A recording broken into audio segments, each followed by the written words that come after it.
हंस के हंसा के दोस्त आपन बना के, खूब हंस के हंसा के दोस्त आपन बना के, होठ से हमरा छीन के हंस ले गइल, हाँ हंस ले गइल। जान बन के केहू जिंदगी ले गइल, जान बन के केहू जिंदगी ले गइल।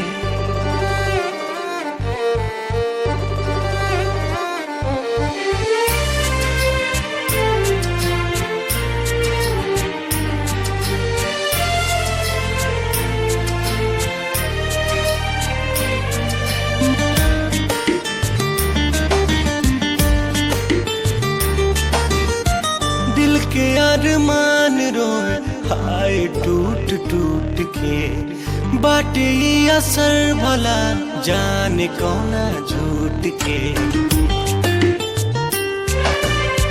दिल के अरमान रोए हाय टूट टूट के, बाटे ई असर भला जाने कौना झूठ के।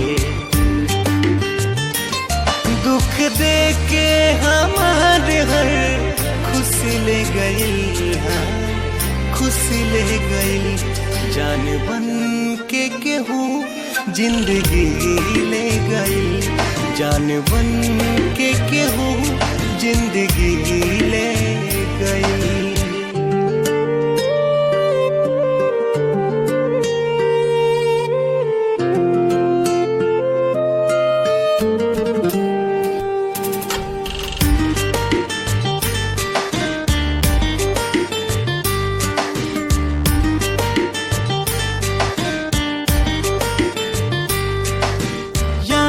दोस्ती की रीत भी अजीब बा, दूर होके आँख से दिल के ऊ करीब बा।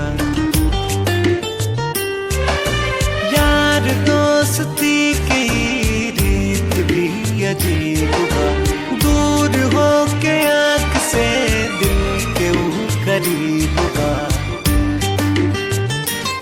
हौसलाई कहीं से कहीं ले गइल, हाँ कहीं ले गइल। जान बन के केहू जिंदगी ले गइल, जान बन के केहू जिंदगी ले गइल।